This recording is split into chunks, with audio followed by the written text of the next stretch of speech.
A fox is, technically, a member of the dog family, but its eyes don't work like a dog's.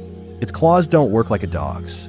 And the one hunting move it's famous for has nothing in common with anything a wolf or a dog does. A fox hunts like a cat. By the end of this video, you'll know exactly why nature seems to have built a cat out of spare dog parts. You'll meet the one fox species that can actually climb a tree. You'll find out why a fox usually hunts completely alone, a world away from the wolf pack we covered a few episodes back. And we'll finish with one of the strangest hunting techniques ever documented in a wild predator, a fox that appears to aim its attacks using the Earth's magnetic field. Start with the eyes because they're the giveaway. Every other member of the dog family, wolves, coyotes, jackals, domestic dogs, has round pupils. A fox has vertical slit pupils, the exact shape you'd find in a house cat, and for the exact same reason. It lets a nocturnal ambush hunter control how much light hits the eye far more precisely than a round pupil can, which matters enormously if you're trying to see clearly at both noon and midnight. The whiskers tell the same story. A fox's whiskers are longer and more sensitive than a dog's, used the same way a cat uses them, to judge gaps and distances in the dark, and foxes even grow a second set on the wrists of their front legs, purely for feeling their way through dense cover. Their tongues are covered in tiny backward-facing spines, a trait shared with cats and found in no other member of the dog family. When a fox settles down to sleep, it curls its tail around its body the way a cat does, not the way a wolf does. And when two foxes actually fight, they don't wrestle and bite the way dogs typically do. They rear up, arch their backs, fluff their fur, and shove each other sideways, almost identical to a cat fight. One species pushes the resemblance even further. The gray fox has a rotating wrist joint and semi-retractable claws, the same basic mechanism a cat uses to keep its claws sharp, and it's the only member of the dog family in North America that can genuinely climb a tree, sometimes 50 feet up, to escape a predator or raid a bird's nest. No wolf, no coyote, and no domestic dog can do that. If you remember the wolf episode, an entire pack, parents, yearlings, pups, works and hunts together as one unit for years. A fox does almost the exact opposite. Once a red fox reaches adulthood, it's mostly a solo operator.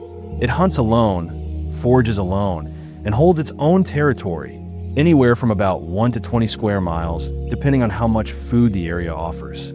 The closest thing to a fox family is temporary, a breeding pair that mates, often for several consecutive seasons, raises a litter together for a few months, and then watches its grown pups disperse to start their own solitary territories elsewhere, mainly to avoid inbreeding within the local population. Even fox conflict looks different from a wolf's.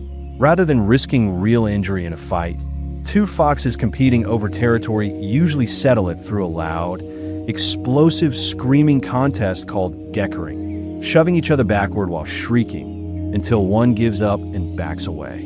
Actual bloodshed is rare, and foxes are loud in general.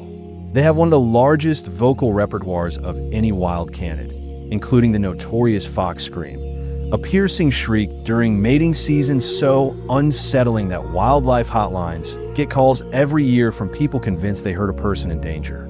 All of that solitary hunting comes down to one signature move: mousing. A fox creeping through snow or tall grass will freeze, tilt its head to pinpoint a rodent moving underneath by sound alone, then launch itself into a high arcing leap and pound straight down onto the target, front paws first, exactly like a cat stalking a toy. It's one of the most purely feline behaviors in the entire animal kingdom, performed by an animal that is, again, a dog. Here's where it gets genuinely strange. Researchers in the Czech Republic tracked 84 wild red foxes across 2 years and recorded nearly 600 of these mousing jumps. When a fox could see its prey directly, the direction it jumped in didn't matter much. But when the prey was hidden, buried under snow or thick vegetation, something odd showed up. Foxes overwhelmingly preferred to jump toward the northeast, and those northeast-aimed jumps succeeded about 74% of the time, compared to roughly 18% for jumps aimed in other directions. That's not a small edge. That's the difference between eating and not eating. The leading hypothesis is almost unbelievable. A fox may be able to perceive Earth's magnetic field as something like a fixed shadow or gradient laid over its vision, always pointing the same way. By listening for the prey and slowly adjusting its position until that magnetic reference lines up with the sound, a fox may be using the planet's own magnetic field as a built-in rangefinder, a way to consistently judge exactly how far to jump before it can even see the target. If that's correct, foxes would be the only known animal that uses magnetism to judge distance rather than direction. So let's address the obvious question. If a fox behaves this much like a cat, why is it a dog at all? Genetically, there's no ambiguity. A fox is a true canid, more closely related to wolves, coyotes, and domestic dogs than to any cat on Earth. But genetics only decides your family tree, not your job description. And a fox's job description, small, nocturnal, solitary ambush predator hunting rodents and small prey, is almost identical to a cat's. When two unrelated lineages face the same evolutionary pressure, they tend to arrive at similar solutions independently, a pattern biologists call convergent evolution. The vertical pupils, the semi-retractable claws, the whiskers, the pounce, none of that came from any shared ancestry with cats. It evolved separately from scratch, simply because it's what that specific lifestyle rewards. It's the same principle we saw with wolves, just running in the opposite direction. A wolf pack's entire structure is built around cooperative, large prey hunting as an extended family. A fox's entire structure is built around solo, small prey ambush hunting as an individual.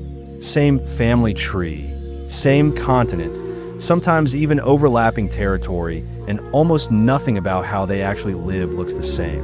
Taxonomy tells you where an animal came from. It doesn't tell you how it survives.